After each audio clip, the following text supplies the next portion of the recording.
मंगलम भगवान विष्णु मंगलम गरुड़ध्वज मंगलम पुंडरीकाक्ष मंगलाय तनो हरि। श्री विष्णु भगवान की जय।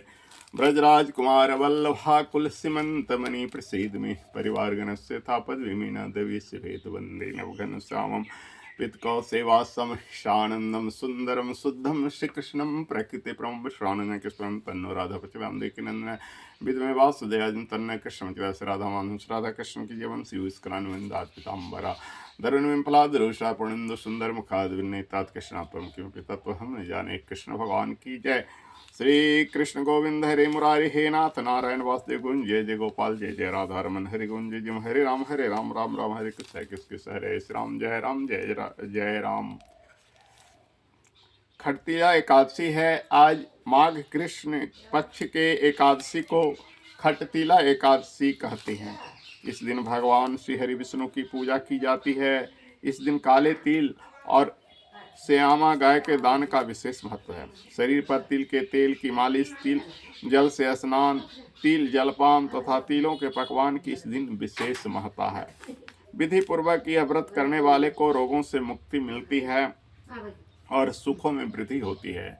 ओम शांताकारं भुजंग शयनं पद्मनाभं सुरेशं विश्वाधारं गगनसदृशं मेघवर्णं शुभांगं लक्ष्मीकान्तं कमलनयनं योगिविद्यानगम्यं वन्दे विष्णुभवहरं सर्वलोकैकनाथम्। एक समय दालभ ऋषि ने महर्षि पुलस्त से पूछा कि हे महाराज, मृत्युलोक में मनुष्य ब्रह्म हत्या आदि अनेक महापाप करते हैं।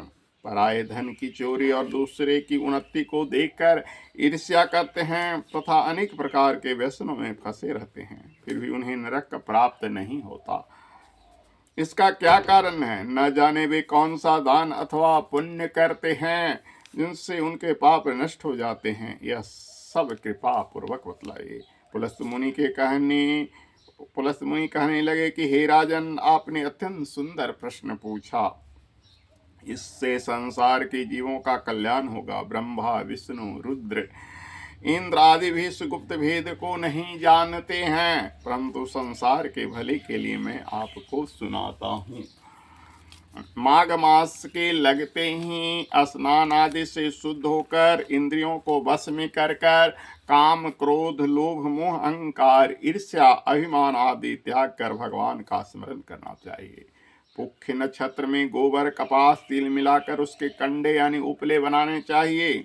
उन उपलों से 108 बार हवन करना चाहिए। उस दिन मूल नक्षत्र हो, साथ ही एकादशी तिथि भी हो तो और भी श्रेष्ठ है। स्नान आदि नित्य क्रिया से निवृत्त होकर देवादिदेव श्री भगवान श्री हरि विष्णु का पूजन और एकादशी का व्रत करें। रात्रि को जागरण करना श्रेष्ठ है। उसके दूसरे दिन धूप दीप नैवेद्य आदि से भगवान का पूजन करके खिचड़ी का भोग लगाएं।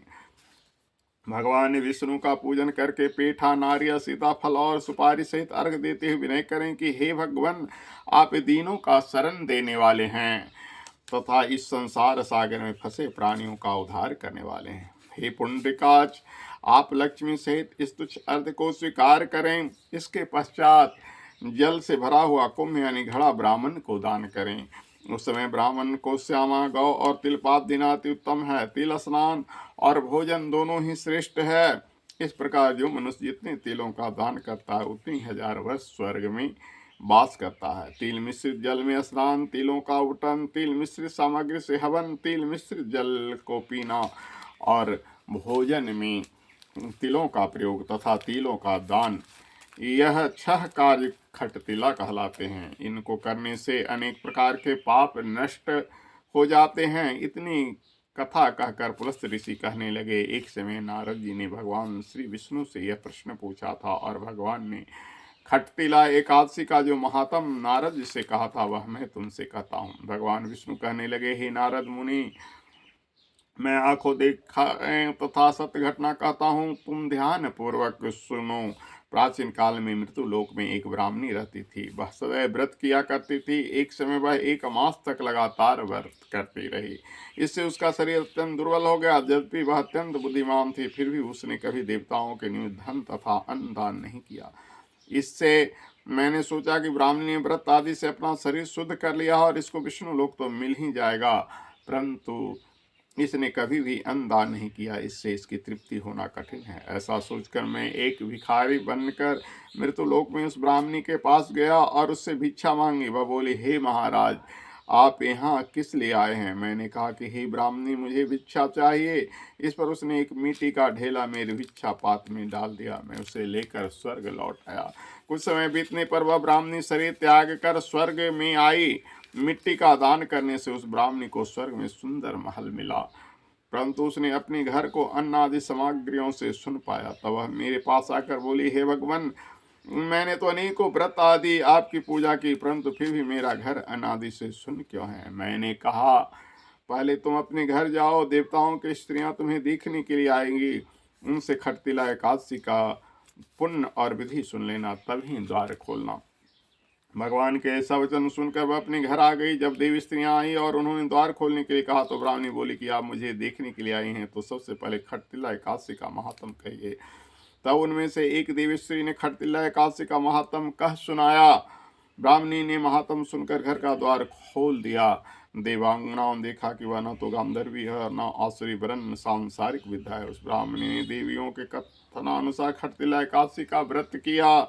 इसके प्रभाव से वह देव कन्याओं के समान सुंदर और रूपवती हो गई तथा उसका अन्न आदि समस्त सामग्रियों से घर भरपूर हो गया। ओम सशंख चक्रम सक्रीट कुंडलम सपीत वस्त्रम सर शीरुहे क्षिणम सहार वक्षस्थल कौस्तुभ श्रियम नमामि विष्णु शिरसाम चतुर्भुजम। बोले विष्णु भगवान की जय।